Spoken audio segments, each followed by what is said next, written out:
Welcome, everyone. This is Karina Shah, and I'm so honored to be here with Denali, who I've had the honor of knowing since around 2011, 2012.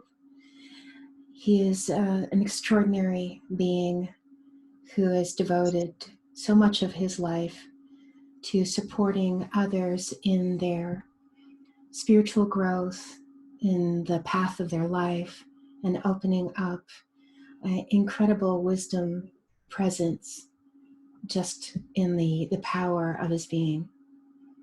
So, Denali, can you share something about your journey? What brings you to this moment, even? Yeah.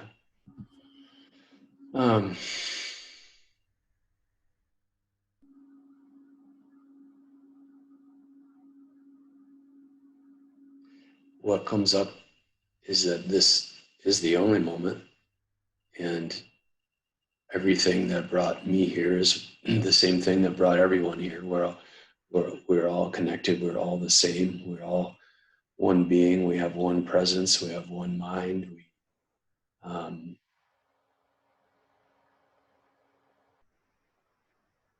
at the same time have these individual personalities, these individual bodies, these individual preferences, which are all formed around our curiosity. So what brought me here to this moment through all time and space and multidimensionally and through many worlds and incarnations is following my curiosity. Mm. And the perception here is that your curiosity are the characteristics that make up your personality. If you take a really deep look at your personality, what you're curious about will most define you as a individuated being.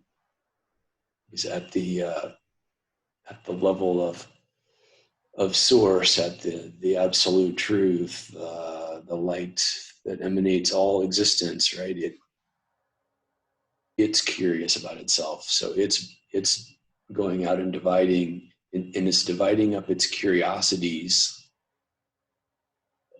giving everybody something different to investigate, everybody something different to go and find out about itself in this, magnificent feedback loop that is between our humanness and our divine being. Mm. Beautiful. Mm.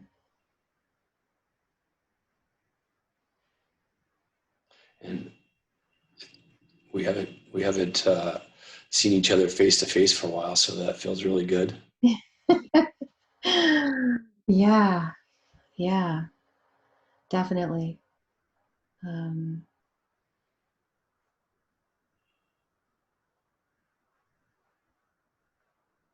mm.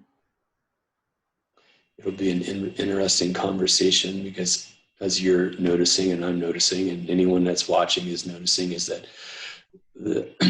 as we tune into each other more and more, it's this meeting of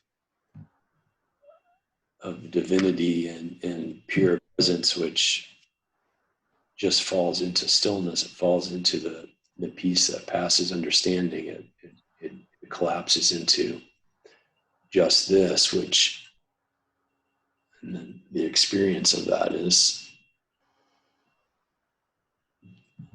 I guess you could call it bliss or contentment. It's everything that any human being desires. So it doesn't have a lot of conversation to it. It may not make for interesting video, but it certainly opens up on a beautiful, energetic, and deeper level. Right. And maybe that's the whole point of us just deciding to meet like this, is the co-communing and the opening of that field of consciousness that allows a being who's witnessing this perhaps to abide or rest as or in the field of their own being, their own heart, their own awareness, and spending time as we are doing right now, even though we're having this conversation, like in between, in those breaths or just those moments of silence, someone could really tune in and feel that for themselves. Yeah. It seems like that's, to me, what I notice is that's what's most needed now during this time that we're being told we're in crisis from every direction, right? Whether we're personally experiencing crisis or not, we're collectively deciding and being told that there's a crisis, and it's something that's always wanted and always needed to rest in and as pure awareness and presence, and to act from there. And yet now, literally every distraction and every bit of our dreams, our hopes, our work, our family, our jobs, everything's been put on hold so that we can be with ourselves. And whether that came from an instigator of chaos, or whether that came as divine planning, or whether that came from, the cause of it is independent from the potential. The potential, I would say, is, I notice a lot of spiritual teachers and beings are offering way more now. See an audience that's at home, and that they have this, that there, there's a lot of fear, there's a lot of confusion, a lot of doubt. And the movement here is that to not do that, is that to suggest to everyone to really be with yourself. Yeah, more than anything now, until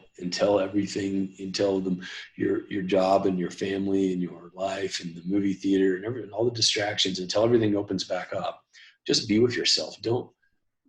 It's not a time to work on yourself. It's not a time to try to go to an effort to go deeper or inquire more. It's a time to just be with yourself. And if you can do that, all those things will happen spontaneously. All those things you used to effort for. Yeah. It's a grand setup on the divine level for it to happen without any effort. Yeah. Yeah. That's, my higher presence, it's everyone who knows me goes by grandmother. I could put the whole long name that goes with it. She says it's a collective timeout. Yeah. It says, then no, you're not in the corner and you haven't been naughty. You just needed some time out, just to really pay attention to what's really your priorities. Or, sometimes they talk about, the necessities or the immediate needs, or any of those other kind of terms they're using. Yeah, like what's essential. Essentials, exactly. It's kind of a word that you actually use in spiritual circles. Yeah. The essential nature. And here we're getting these words being used in the general population. It means something different, maybe to those that are, spreading that kind of propaganda, so to speak. But what's really interesting is as you said, the higher expanded source, divine nature is, I feel, behind all of this movement towards, as you're saying, being with yourself and attentive, listening. Some of those things that all those diversions and distractions wouldn't even give us the opportunity to. So crisis manufactured or real. It's here. And I remember in one of my meetings with my higher nature, I heard, well, it's got to hit the general population's pocketbook. It's got to hit right to their home. It's got to affect their life. Right. It's got to go real deep before something is going to really shake, quake, and awaken. So perhaps this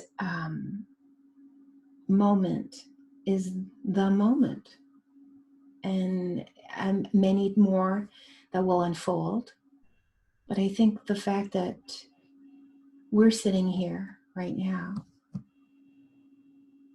and we've, for me, and I'm sure for you, it's like no big deal. Hey, spend some time out alone and do it, and and you have to do this, and well, kind of what I do every day anyways. Right. Yeah.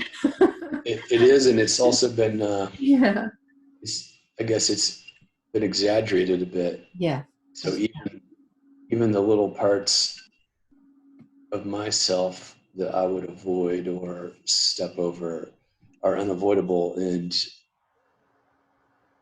you can't. There, everything that the divine wants you to see right now. It's going to be easy to see, and you could just use this question that you hear governors and presidents and prime ministers and like everyone's saying this question is, they're closing down everything except for that which is essential. So it brings up the question then, what is essential? Mm-hmm. And if you go into that deep enough, you'll come to, well, what's my essence? And it's interesting, like closing everything down to what is essential. And isn't that so similar to the practice of Right. closing everything down to just that, or distilling everything down just to that, what is essential? Yeah, and so we can see that to be entertained isn't essential. Whatever it is that takes us away from just being isn't essential. Education isn't even essential. Like our formal education system is taken off. Like what's essential is to be, and what's essential is to be and be safe and to take care of yourself. Like at the very bottom is to be with yourself and to find a sense of contentment and peace with what is. Because Yeah. this whole timeout is happening because there is such chaos unfolding. There are so many systems that have been sustained for so long that are collapsing, whether that be the education system or a government system or the communications system, the interaction between countries, Financial, yeah. Finances, how you spend Environment. the environment. Yeah, look how it's the environment. The earth is like going, yeah, man, okay, loving it. Right, yeah. And like when I walk outside, it's like, well, it's so quiet. There are hardly any cars. There aren't any airplanes. And I see families spending time together, going for walks together, doing things at home together. Yeah. It's a return to what's essential, and it's forced. Humanity's gotten to a point where this is being forced on us, and this understanding came here a long time ago that everything's being used.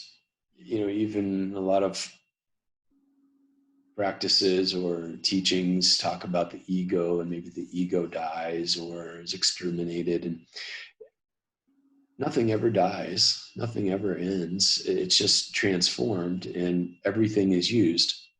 So even the most diabolical, crazy agenda is being used by the divine at the highest level. It's being used. Yeah. And it's all being used for one purpose. It's all being used to make a funnel to bring us to this being present and aware.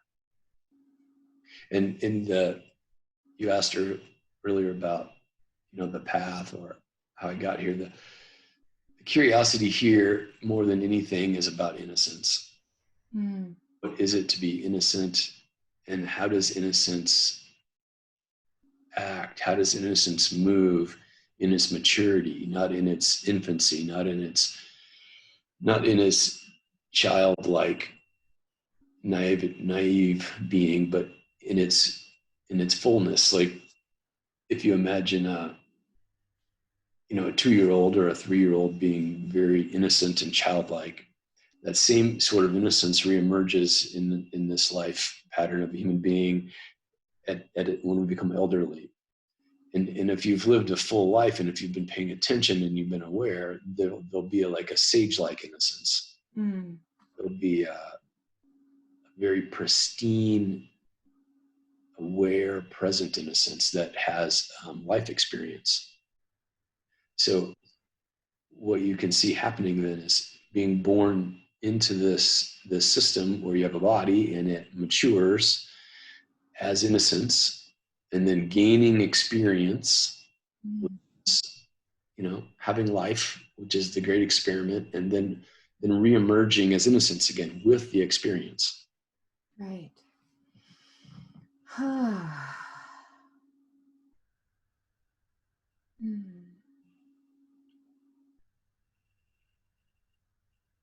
That reminds me of an expression that with who I am and what I share is like the immaculate presence or the immaculate being. It's untouched by anything external. Like it's always there. It's the ground state of all being.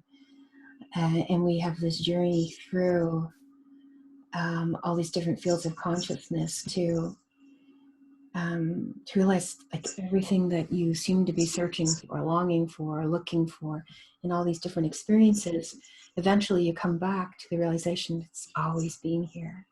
Right. No matter what happens, here I am, right? Yeah. No matter where I go, we try to change our circumstance thinking that will change like a new beginning or a reset. But you can't reset your being because it only lives in the now. It's being constantly reset. The button's being constantly pushed, right? It's like now. So you can't reset your being. It's always being reset. And so this idea of changing anything really is just an avoidance or a grasping.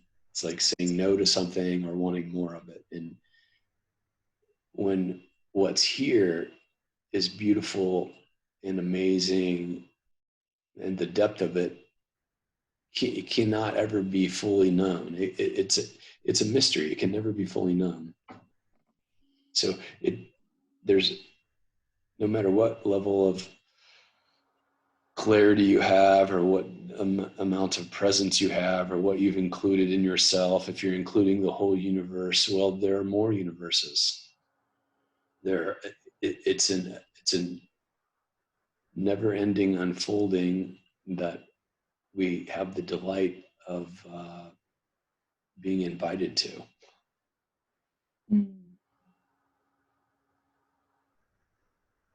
Yes. And the realization is that it's all here, all available, and welcoming us in, and saying you haven't really gone anywhere. You've always been here. But certain aspects of us wander off along different avenues of perception. But the consciousness, the awareness, the full being is always here, always available. And that's why the realization for me is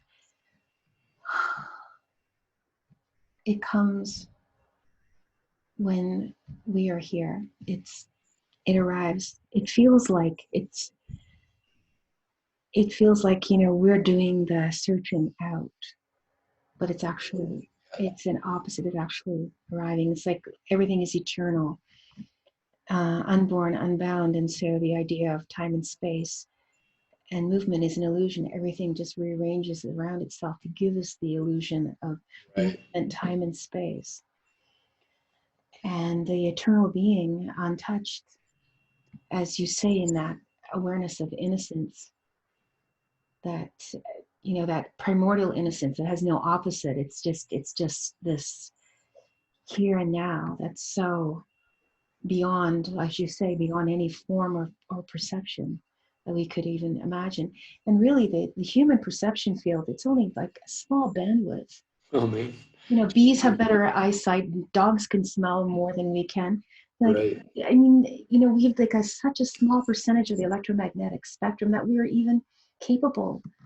There's species on this planet that have far better ability than we do, but there's something about the human consciousness or the mind and its desire to know itself, Yeah. desire to return, this feeling about home that's somewhere within. But how do you get there? Right. you know And that's what I was I think touching on before, is that this desire to know is the desire from the God self, from divinity, is the desire to know oneself. yeah And this desire to know oneself is a curiosity. It's curious about itself, and curiosity is one of the qualities of innocence. yeah The way I see reality is that part that has existence, that exists, is at the very beginning divides up into three different aspects. It's truth, love, and innocence.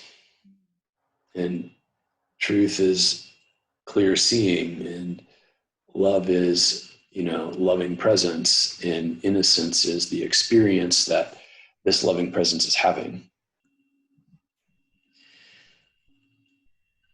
And so in these divisions, it's in every religion. Like in the East, it's Brahma, Shiva, Vishnu. In Judaism, it's the three archangels. In Christianity, it's the Father, the Son, and the Holy Ghost. And to me, instead of speaking about them as archetypes, I'm like, what are the quality of those three different beings that are this trinity at the head of every religion, right? And it's truth, love, and innocence is as much as I could simplify it down. And many of the paths that religions follow, or teachings follow, or enlightenment or awakening teachers offer, are about either enlightenment or love. And the enlightenment one is very structured. It's not this, not that. You keep excluding until there's only one thing left, which is the most refined, the hardest to see. It's like you keep taking the more obtuse things out until only the most subtle is left. And what I notice is that the beings that come to the truth of themselves before they come to this overflowing love or innocence, usually are driven by pain. They're driven by, it's so painful to be here that I want to transcend this. yeah Because when you come to the truth in and of itself, it's not something that's really pleasant, or it's not something that brings anything that's enjoyable. It's just this clear seeing, and it's very neutral, and everything's the same. This pure enlightenment. So even if that's obtained and it gets stable, then you've got to come back for the other two. You've got to come back and fill in the love. You've got to come back into your innocence, so you can act from there, because not much action's taken from enlightenment. If you look at pure enlightenment teachers, They usually have a masculine presence, and they usually write a lot of books, and they don't meet people in person. Mm. And then if you go to the other popular path, which is love, it does the opposite. It doesn't exclude. It does inclusive. It says, yes, yes, that's me. Yes, that's me. Yes, I want more of that. It just keeps loving everything until it refuses nothing. And then Mm. something happens. Like there's a transformation in that moment when nothing is refused. Is that you come into an embodiment of your pure presence. So it may be with or without the enlightenment piece, without the clarity, but you have a strong presence. You beings that are in your presence can feel it. It's very palpable. There's a grace and a beauty in your movements, and because it's so full in love, it's involved with everything. And when the stickiness of that path is that you get caught up in some things because you're in love with everything. Mm. It has a stickiness there, and the enlightenment path has a stickiness that you want to stay transcendent because you don't want to go back into the pain. Mm. You've escaped the pain, and now the only way to get it to dissolve is to come into this loving presence, which will then attend to it and dissolve it with love. Right. So this path of innocence, really, the feeling here is that it would have been too challenging for very many people to follow it on this planet until now, Mm-hmm. because it wasn't all the way left or all the way right. It's in the middle. It's right dead in the middle. It's where this love and truth kind of merge. And the innocence, then, it hasn't been so corrupted as the idea of enlightenment or the idea of love. For most of us that live in the West, or probably even on the earth, the word love's been corrupted. We have so many ideas about it, and until you come into a relationship with divine love, you don't even know what you're really talking about. Right? But innocence is easy for people to remember if you just say, what is it you notice when you meet a puppy? What is it you notice when you see children playing? Like, there's something about that just perceiving it unlocks something in me. Mm. I become more childlike. I become more open. I'm attracted to it. And so this innocence has it's like a master key to every door. It's a master key to dimensions. It's a master key to God. It's a master key to yourself. It's a master key to anything, because it opens everything up in your presence when you're embodying. And so if you're embodying that, people become curious about you. Like they just want to come stand by you or look at you or wonder what's going on, just like they do with like if you're walking down the street and you might walk past 100 people, but then you see, a 3-year-old with a balloon, and you stop and ask them their name, or somebody walking with a puppy and you want to pet it. Mm-hmm. It's 100 people that you had no interest in. There's something about that opens you up and you want to take it in. It's like that crazy feeling like you are, holding a baby and there's this, it comes over, you want to gobble it up. You want to squeeze it and play with it. And it's that innocent nature that you're feeling, and that it unlocks that in you. And then there's this reciprocity that we were talking about at the beginning, like we're both, deepening. There's this reciprocity that doesn't take you into transcendence, and it doesn't take you into the stickiness where you're kind of little bit too much in love with everything. It has more of a balance to it. Mm-hmm. And when you were talking, sorry, when you were talking about immaculate, Mm-hmm. to me, that's this, it just means the unmarable presence, the the undestructible beauty. It's the same description. Mm-hmm. Yeah, immaculate or innocent. It means like it's not unborn. But it means like it was just born just now. It's It's still immaculate. It's still innocent. yeah, it's intact. It's like it's intact. It's whole. And it's indivisible. But it's Right.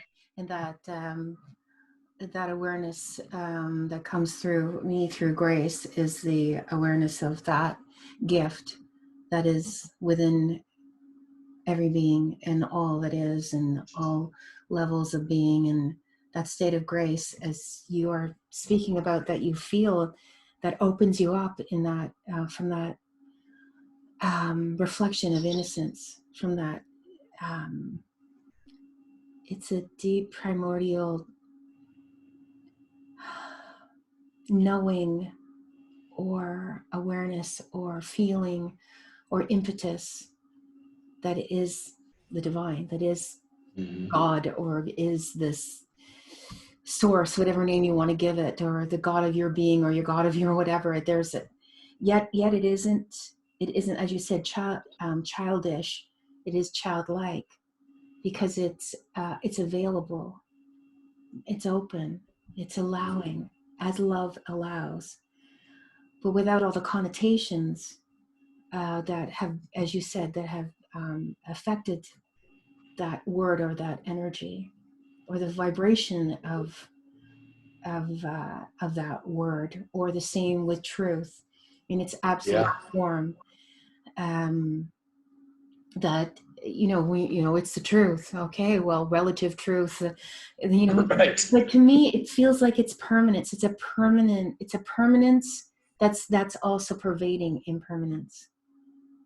And Yes. it's not, and as that feeling of innocence or immaculate presence, whatever the name that is so nameless that you have in a language, that if there's another word you could use to describe what we're talking about, but that's a beautiful word because it's also like in no sense. Right. It doesn't require a sensibility. It's beyond being naive. It's about being open in Mm-hmm. a way that's so wise and trusting, and so here and so available. It's all the things that any great spiritual tradition or teacher or guardian or guide or whatever is kind of like pointing at. It's like the sign that has no label on it, pointing to the thing that is It's there. just an arrow. Yeah, it doesn't say what it wants to be, or It's like an arrow that's always pointing at me. yeah, No matter where you go, yeah. you're like, follow the arrow and it's pointing at you. And what really cracks me up more than anything is I think a lot of the people that come here, where I live, my wife and I have what we call the Center for Awakening, and then the teaching is the Alchemy of Innocence, and other teachers are invited here, and there's a space for that, and there's a strong energy moves through it from the ley lines. Um, this is the sign up front. I'll just show it that way you can see the. If I can Mhm. there. Yeah. Uh, And ever let's return to our natural essence, teachings on the path of balance leading to mastery, There you go. wisdom, innocence, You alchemy. see that sign? Pull in. Yeah. um, what often comes down to with people that they're getting tripped up somewhere, I'll ask them to change their language, because when I listen to anyone for within 5 minutes, they what we're sharing always is our limitations. So even as I'm speaking now, I'm only sharing my current limitations because there's nothing else I can share.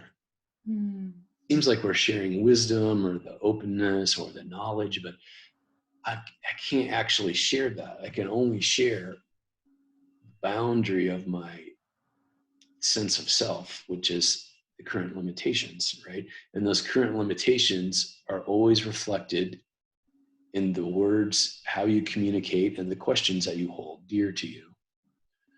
And it's in our language. It's like you said, in no sense. So in no sense to me means before presence. Before sensing could happen. Before the possibility of sensing. And then that gets you to look at this word present. What is the present? Well, it was pre-sent. Yeah.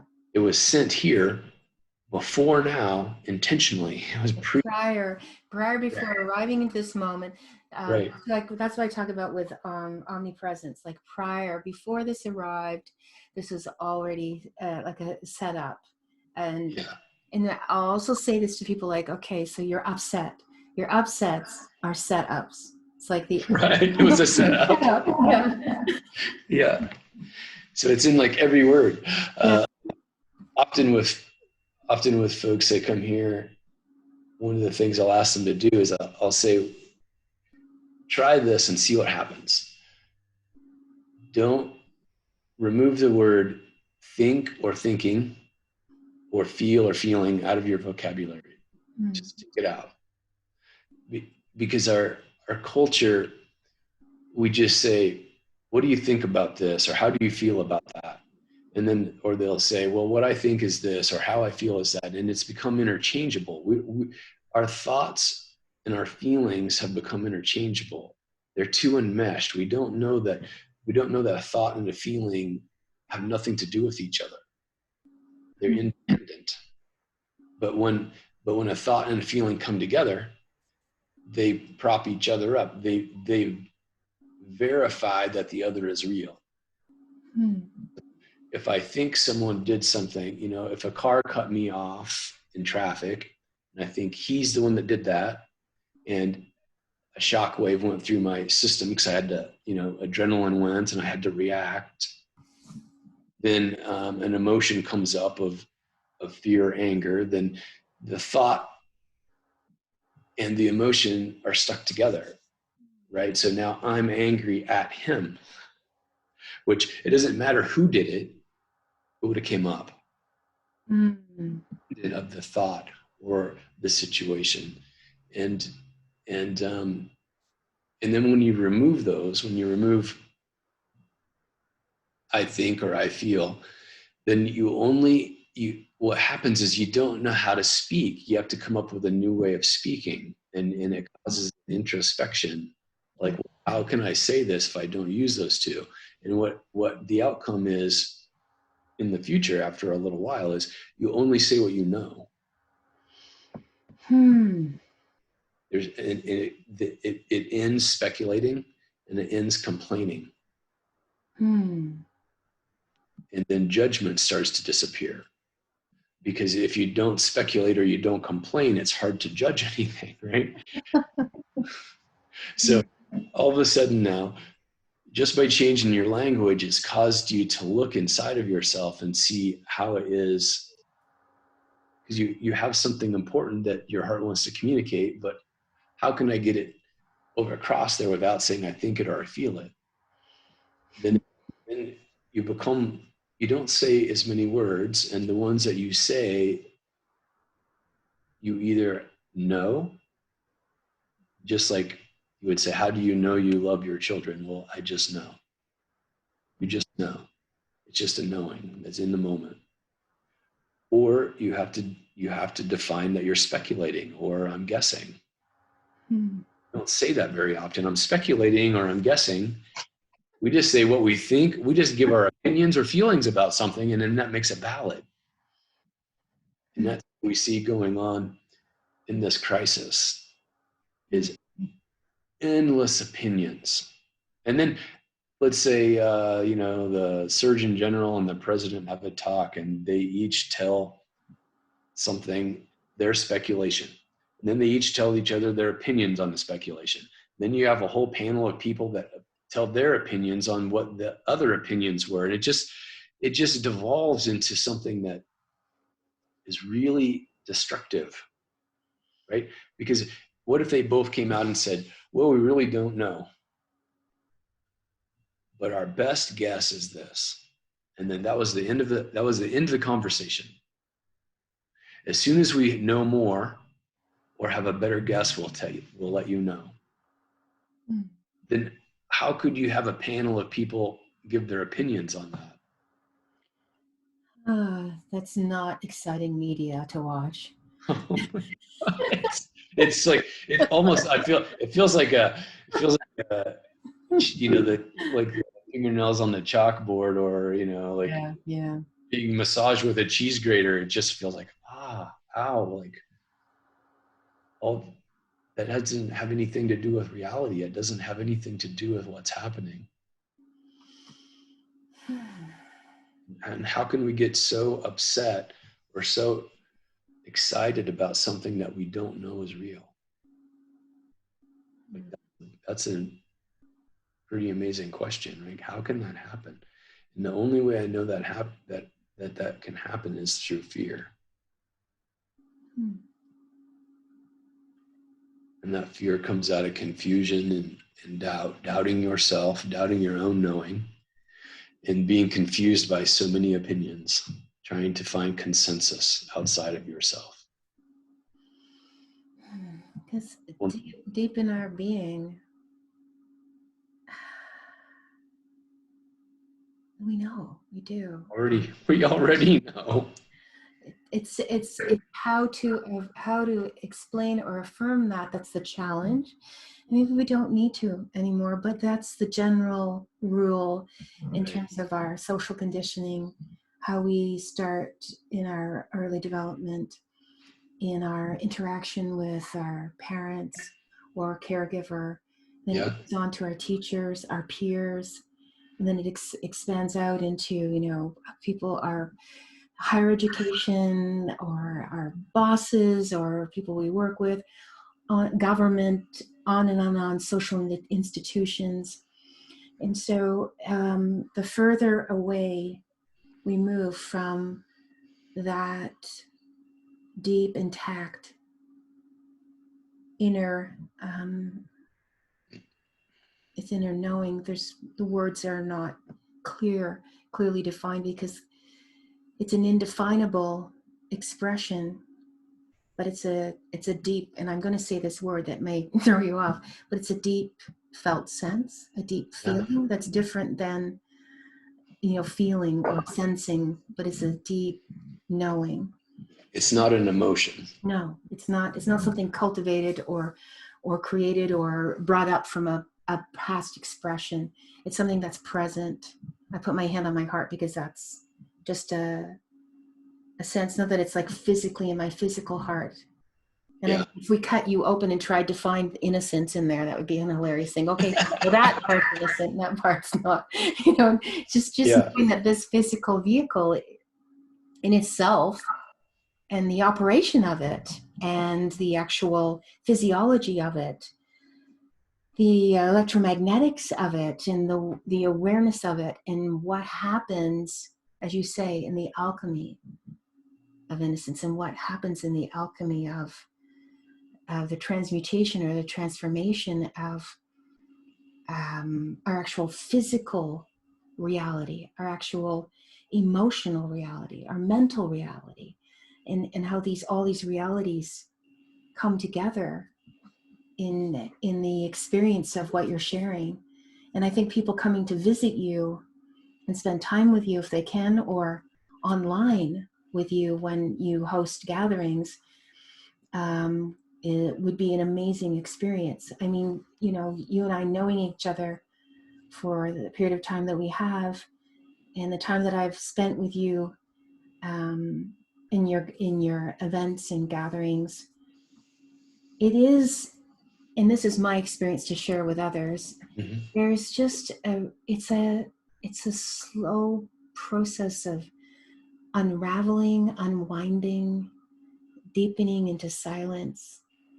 So when your words do come through as they do, they complement the silence. They just give pause for those that may need that little extra bit of awareness and guidance to just find or be in that center. And that's what's so comforting, I find, in your voice, in your demeanor, in the way that you share, in the way that you embody what you are offering. Because I believe that's really the key for innocence, truth, knowledge, wisdom. It's one thing to talk about it, but it's another thing to have the actual experience or being immersed in it. And Yeah. I think that's where you are really you are emanating that. And oftentimes there's just deep moments of silence, which we will share on this video, but we've had to have some chats because there's so many wonderful things to share. But I wanted to just say that I've had people say that about me as well in different ways. But that's what's beautiful about this is, the divine source has this prismatic awareness that you flow this light through, and this prismatic awareness of rays and of the intelligence, of the awareness, of the capacity of the divine human being, the just human, can deepen. And so that's what is so wonderful for my joining with you in this experience right now, and the elevation and upliftment and the sharing that you have brought to these moments with me. And I hope that whomever is watching this can feel that, can feel your integrity and your willingness to be living this path, to be embodying that path, to be exemplifying this path, and the honesty of those moments when, I fall down, I get lost, I I trip over myself. And that's beautiful, because everyone in their journey has those moments where they're like, oh my gosh, here I am. And then it's just, there it is, what you shared, the innocence, that awareness of that, which combines and opens up. And that beautiful, it's like that catalyst you put in a solution. We talk about alchemy. Well, you place that drop of innocence into a field of consciousness, and you're talking about it as a kind of sage-like, an innocence of experience, like a masterful innocence that's aware of all things and chooses to be in that space of open knowing. And I think that is beyond valuable for a being who maybe has tried all kinds of different avenues and has grown to a certain level. And the opportunity to sit with you, I think, would be, and I know from my experience, a very, very powerful, very transformative opportunity. So thank you so much. Yeah, thanks for proposing that we connect and have these conversations, however many of them there are. And something that has happened maybe in the last 2 years, but very strongly in the last year, is that it's kind of a hard thing to describe without just having an example of it, is that instead of, when people come to these sort of meetings, whether you call it a satsang or whatever you might call it, right, is that they bring questions with them, and there are potentials that they have brought with them that can be opened in that moment. Mm-hmm. Anything that, not much is going to happen outside of that, outside of their willingness and outside of what's arisen in them that's ready to be addressed, what's ready to be set free. And so when someone would ask a question or have some sort of inquiry or talk about something that's challenging, mm-hmm. the way that I work with them now is to go stand at that point. To me, it's just like a point in space. It's a point in time space. And I stand there with them. And instead of giving them an answer, energetically, it's like a holding their shoulders. And I say, let's look from here where you have this question. Let's look where the answer is. And we just turn and look. And then everything about them just relaxes. Mm-hmm. And then I say, what is it that you noticed?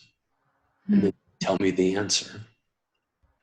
They tell me the thing that they needed to see for that question to dissolve. And it was like an event in their, it's like an event in their timeline that they can't quite get past. It can be in this lifetime or another lifetime. It's a trauma or an event or a choice that was made that they just can't quite get past. And it's kind of like if your life stream is just this beautiful string, it's like there's a knot there. And you just and when you give them this sort of look here, like which string to pull, and the knot comes out. And then there's nothing to say, and then they just have this look of I know now. Whether they can put words to it or not. And then the flow of energy, the flow of their, chi, mana, life stream presence just expands. So it's a really, a lot of times it brings tears to me when it's happening. Like I can't keep it from happening. They'll just start coming because it's so beautiful to witness. It's such an honor to see someone freeing themselves. Yeah. Instead of them taking, and then instead of me giving them an answer, which they can go investigate or process, or like, it's almost like when you do that, it's almost like a homework. Right. So this is where I come to this part of the alchemy of innocence, is that it's instantaneous. The realization is instantaneous, and then the integrating and embodiment is nearly instantaneous at that moment, which is delightful, and it makes the sort of meetings way more enjoyable. It makes the work on the facilitator so much simpler, right? But it's for me, it's a whole new way of interacting, and whether it's somebody that's coming to a meeting or on a personal, on a Zoom, or on a conversation with my daughter on the telephone, or with anyone, you literally, if you're willing to open yourself up to feel what they feel, to question what they question, to be limited in the way that they feel limited, if you're willing to open yourself up to that, you can stand in the same place and just see what needs to be known, what needs to be, it could be felt, seen, experienced. You have no clue what's going to happen. That's their relationship with themselves and their relationship with God. You're just giving a little bit of an orientation.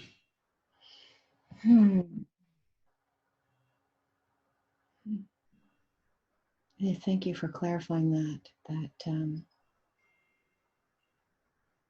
Yeah, I can feel that there. I'm going to sing for you.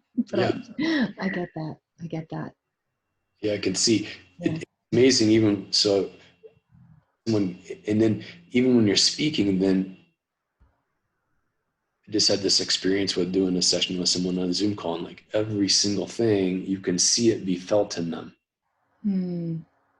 And then so there's not what usually used to take an hour and a half now happens in like 20 minutes. And then you're both just sitting there with deep presence. And there's just this feeling of we're complete for today.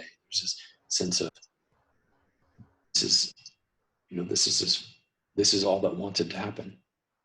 And it's enough. And it's way more than enough, because now there'll be a new set of questions. There'll be a new curiosity.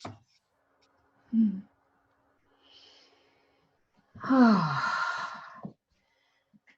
So thank you.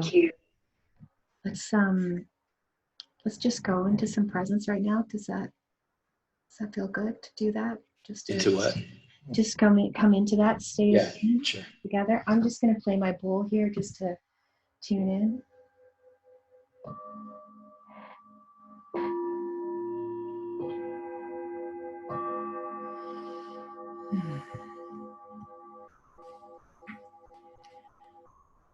And I feel a question rising up.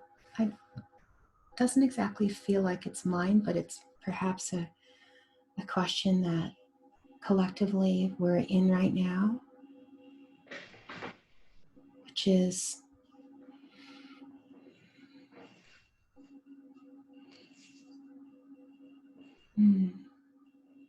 what is essential to our true path?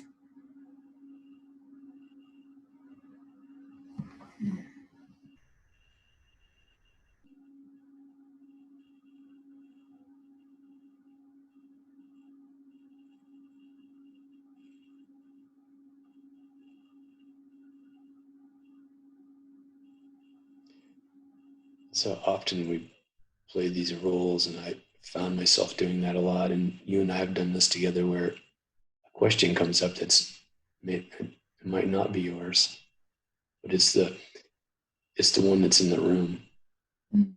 and we're willing to speak it, right? So as soon as you said that, I feel this energy comes out, and it goes right to where that is from. And maybe you can tune into that right now. And then it's like there's a little obstacle or pebble on the path, and then the energy goes around it, and then it stands on the other side, and it looks at the pebble, picks up the pebble, sees it for what it is, what needs to be known, how it feels, how it smells, how it tastes. It knows the pebble throughout, and then tosses it out of the path. Mm.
The words that come, inadequate as they are, that which is, that which is.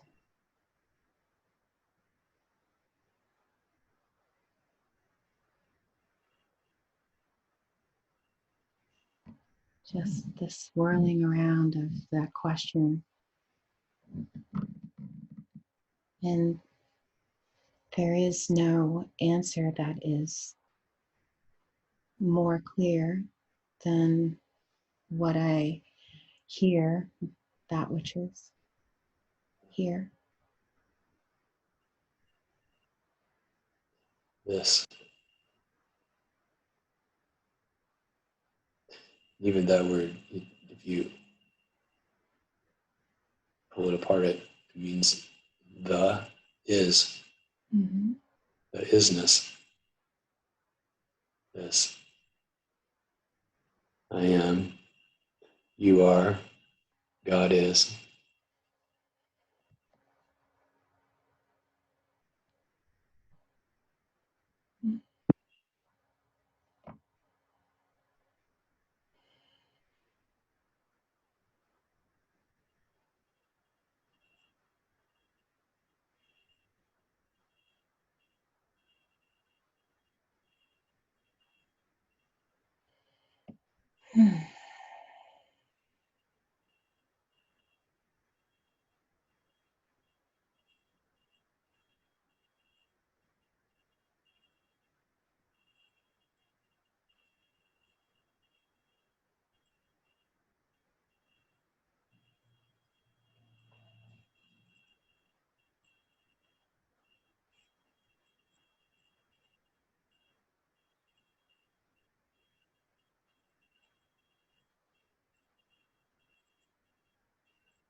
Thank you, Denali.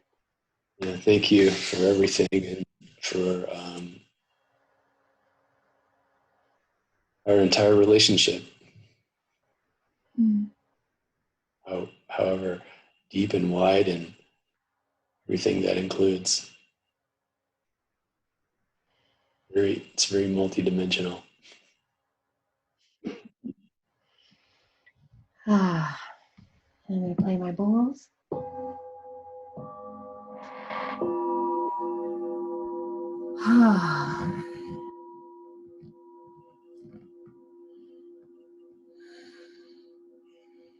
Oh yeah, thank you for tuning in and spending time with us here. Thank you, Denali. I'm Karina Shah. And please, if this really inspires you, do check out the information that's with this video and come to know Denali. Spend some time with me, and perhaps we'll see you on the other side of belief. Take care. Blessings. Anything you'd like to say? The thing that's coming up is that on that which is, there's no improvement that can be made. The best we can do is to surf this wave that we have of experience and enjoy it. If you're enjoying it, you'll become a blessing to everyone around you.